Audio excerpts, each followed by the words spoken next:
Ouais. Après, donc après la Fimo et la sculpée que j'ai pas là, mais qui est, voilà, par exemple ça, ou ça, qui est de la sculpée, ça se cuit au four. Ça n'adhère pas sur un fil de fer, hein. Je vais vous le montrer tout de suite, justement, je vais vous faire une démo là-dessus rapidement. Vous voyez, je peux appuyer comme un zouave, ça tiendra, même si je prends un petit bout, hein, vous pouvez dire il a pris un gros bout exprès pour vous montrer son super exemple. Non, même si je prends voilà, un petit bout, vous voyez, ça tourne, ça tient pas du tout, quoi. Mais vraiment pas du tout, du tout, du tout. Donc, qu'est-ce qu'on va faire? C'est la deuxième partie de la démo qui va être juste rapide, hein. C'est juste pour vous montrer, pour ceux qui voudraient bosser en Fimo, ce qu'encore une fois je ne peux que recommander quand on commence. Hop, juste rapidement, je vais faire un petit bout de fil de fer. Ouais, ce que je remarque, c'est que toi tu travailles énormément avec tes pinces. Là où moi, par exemple, Tu fais avec les doigts? j'utilisais mes doigts. Non, voilà, les pinces pour les armatures, c'est indispensable. Il vous faut des angles nets, bien droits, bien marqués, c'est indispensable. Moi, j'ai commencé pareil sans pince, ou c'est vraiment pas agréable, quoi. Donc là, je vais vous montrer rapidement quelque chose, hein. Certains connaissent déjà la Fimo, d'autres pas. Donc si vous voulez boire un café, c'est le moment pour ceux qui connaissent. Donc la Fimo, voilà, qui se présente comme ça. La Fimo qu'il faut malaxer quelques minutes dans sa main, qu'il faut chauffer pour qu'elle soit malléable. Sinon, vous voyez, elle est hyper friable au début, hein. C'est vraiment, on peut pas la travailler comme ça. Donc on va la malaxer un moment. On la malaxe, on la chauffe. Je vais même prendre un bout plus petit que ça, parce que j'ai pas besoin de temps. Encore plus petit que ça. Hop. On peut souffler pour accélérer le temps de cuisson. Si vous mettez au micro-ondes 5 secondes maxi, sinon elle va commencer à cuire. Non, je vous dis ça parce que je l'ai fait il y a quelques jours sur lui. Je voulais me préparer de la sculpée, j'ai mis un petit bout de sculpée au four parce que j'en avais marre de malaxer au four micro-ondes. Et j'ai mis genre 9 secondes au lieu des 5 que je voulais, et elle avait déjà commencé à durcir un peu, elle était bizarre, je l'ai laissé. Donc la Fimo, voilà, on va la malaxer.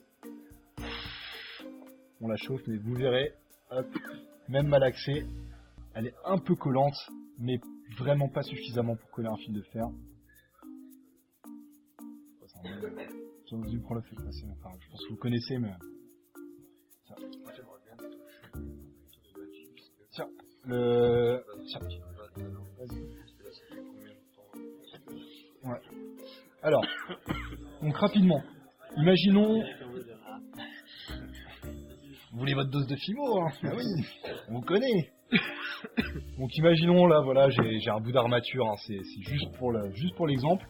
Je ne veux pas travailler en majuscule parce que je veux pouvoir bosser pendant des heures sans jamais que ça sèche. Si je prends ma Fimo, là, vous voyez, hein, pas moyen, quoi. Pas moyen, quand bien même je la lisserai avec un outil. Voilà, même si je lisse à fond, on peut se dire ah cool ça a collé. En fait, pas du tout, il n'y a rien qui reste. Ça tient vraiment pas du tout. Bon, ce qu'il faut faire, c'est une étape qui est longue et pas agréable, mais qui est pas si longue, hein, c'est très rapide, mais c'est un petit peu rébarbatif. Il faut se prendre du green stuff, donc cette fameuse pâte verte.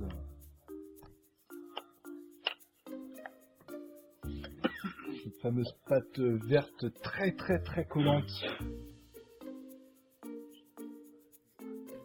qu'on mélange et qui elle aussi va sécher à l'air. Seulement attention, on va devoir faire quelque chose avant que la green stuff ne soit sèche. C'est pour ça que je vous le montre, parce que moi la première sculpture que j'ai faite en Fimo, j'avais fait une étape de green stuff avant comme on avait recommandé, sauf que j'ai laissé sécher le green stuff.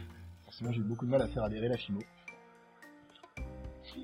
Comment tu fais pour pas avoir de... Dans je vais y venir là, tu vas voir. Je vais te montrer justement à l'instant. C'est le but de cet exercice, c'est vous montrer comment avoir une base en Fimo sans bulle et avoir de la pâte qui adhère sans problème. On malaxe bien. Donc pour avoir de bulles, c'est le même principe que le Magic, que la Fimo et tout, c'est prendre des petits boudins. Surtout prenez pas des trop grosses zones. Sinon, imaginons un truc tout bête, par exemple je prends une grosse boule, je vais faire une tête, ça a adhéré à un côté, je l'ai replié sur lui-même, ensuite il y a une petite bulle que j'ai pas vue, j'ai recouvert de Fimo, tout a l'air super, je la sors du four, la tête est par terre. Ça peut arriver, donc vraiment faut y aller délicatement. Alors regardez, donc là j'ai ma pâte qui est à peu près uniforme, et je vais prendre vraiment des micro lambeaux. Bon là j'ai un fil de fer un petit peu épais, donc je vais prendre un lambeau un petit peu plus épais quand même.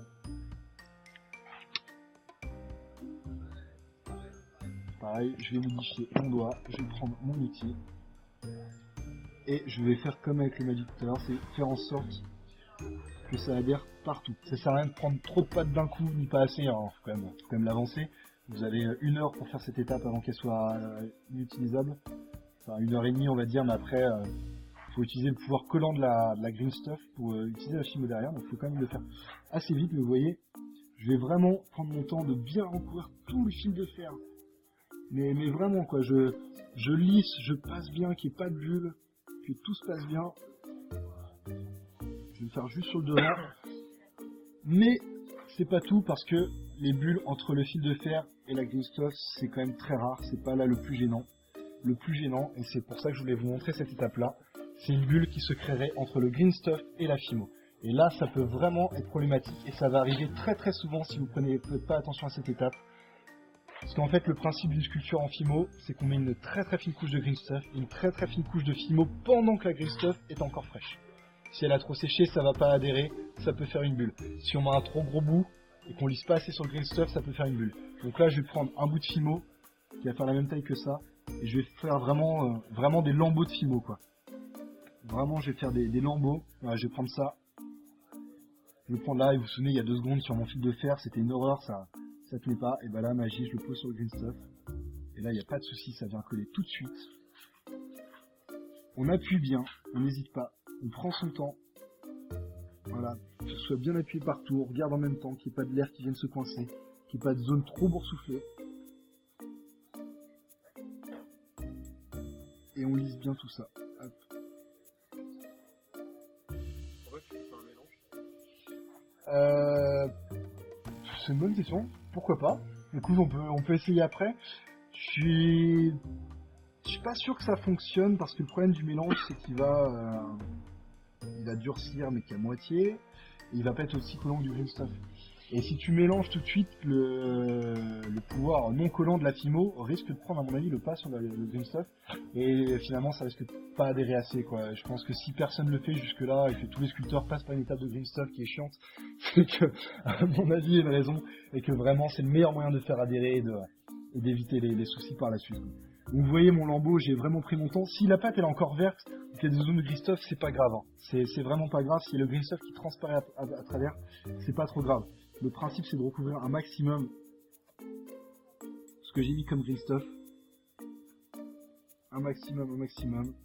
Là vous voyez j'ai une petite zone qui est encore un peu verte, mais la Fimo est passée dessus, ça ira, faut pas être non plus trop maniaque, je sais pas pourquoi je reprends de la pâte, parce que je vous ai montré ce que je voulais vous montrer quoi.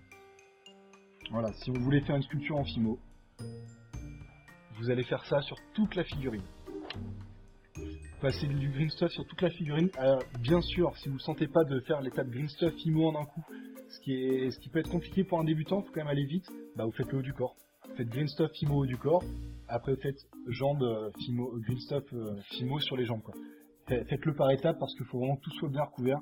Et vous voyez à partir de là, vous voyez hein, ma Fimo. Si j'essaie d'enlever ma Fimo, par exemple, vous voyez le green en dessous va limite venir avec quoi. Donc ça a vraiment bien collé. Là il n'y a pas de souci. Et maintenant, bah, à partir de là, voilà, là j'ai ma base. Et une fois que ça, je vais le laisser sécher. Je vais laisser sécher le green stuff. Et quand le green stuff va être séché, et bah là je peux venir avec un petit peu plus de masse. Parce que j'ai une base en dessous qui est fraîche. Parce que si le green stuff va sécher, la Fimo, lui, elle va rester fraîche. Et vous voyez, là maintenant, la Fimo sur la Fimo fraîche, ça adhère sans problème. Et on peut commencer notre sculpture comme ça, jusqu'au bout, quoi. On peut maintenant, à partir de ça, aller jusqu'au bout de la sculpture, jusqu'à la cuisson, quoi. Vous voyez, là je peux rajouter des volumes, je peux rajouter tout ce que je veux, ça colore. J'insiste sur un point, c'est au niveau des bras et des jambes. Faites bien attention, et surtout au niveau des chevilles et des poignets. C'est que une étape de green stuff, plus une étape de Fimo, plus la Fimo qui peut rajouter par-dessus, vous vous doutez bien que sur un fil de fer, ça peut vite noyer la cheville et les poignets. Donc au niveau des chevilles et des poignets, vous mettez vraiment le minimum syndical, quoi. N'hésitez pas à vraiment, ce que je vous parlais des lambeaux de green stuff, de lambeaux de Fimo, c'est vraiment ça, quoi. C'est garder la finesse la plus grande possible au niveau du poignet. Au pire, si vous le sentez pas, et vous faites pas cette zone. Vous faites la jambe, vous faites par exemple le pied, vous laissez le fil de fer au niveau de l'armature, vous faites le reste et puis à la limite après vous mettez un petit point de super glue, un point de Fimo qui soit pas trop épais, ou vous revenez juste en Christophe et vous mettez pas 6 mots à cet endroit-là si vous avez peur que ce soit trop XP, enfin voilà, vous trichez quoi. Vraiment vous laissez dégager les zones fines, quitte à revenir après.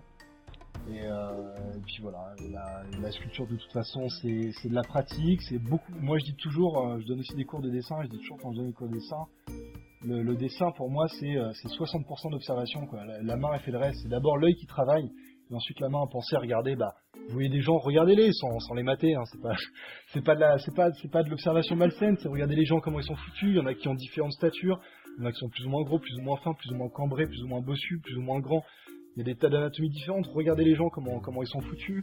Si vous allez arriver aux vêtements, regardez que mon t-shirt qui est très fin va pas faire les mêmes plis que par exemple lui qui a un pull. Vous voyez, c'est tout bête, hein, mais ça se voit tout de suite là. Regardez mon t-shirt, les plis que ça fait. Vous voyez, c'est pas du tout le même genre de plis. C'est toutes ces choses-là qu'il faut inculquer, qu'il faudra ressortir après dans la sculpture. Donc c'est vraiment observer. Moi, le premier conseil que je donne, c'est observer. Soyez ouverts sur votre monde, il y a plein de choses intéressantes, que ce soit l'architecture, que ce soit les faciès des gens, les vêtements, il y a plein de choses à voir. Faites travailler votre œil, et j'ai envie de dire votre main suivra par la suite, et prenez plein de références quand vous commencez, prenez des références anatomiques quand vous commencez. Moi j'ai fait ça plus ou moins à l'œil, parce que je commence à avoir un petit peu l'habitude, mais il faut toujours en avoir sous les yeux, quoi. C'est vraiment important.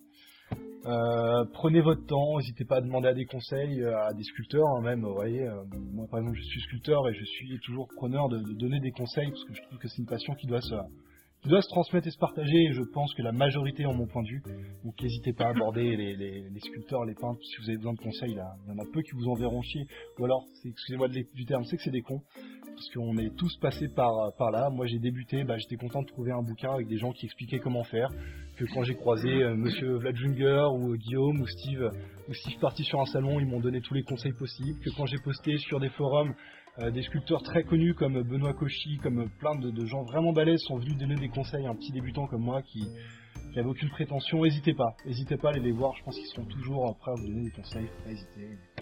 Et à votre tour, si vous perdurez dans la sculpture, que vous faites des choses intéressantes, on va dire continuez le cercle, partagez derrière, et puis voilà, écoutez, comment ? Parce qu'une main c'est fin, tout simplement, et que quand je vais devoir sculpter la main, donc là je vais être en magique, mais pareil, si je fais une étape de green stuff, plus de fimo, et que j'ai déjà un fil de fer rond en dessous, ça va être compliqué. Si elle est aplatie, le côté aplati ça va me donner la paume, je vais recroqueviller ça va me donner les doigts, ça me permet de faire des doigts fins, voilà, pourquoi j'ai aplati la main. Et je vais dire merci à vous, et moi c'était ma première démo de sculpture, mon premier cours comme ça en direct. Donc j'ai trouvé ça super sympa, j'espère que vous avez apprécié aussi, que vous avez appris des choses, que c'était pas trop rébarbatif.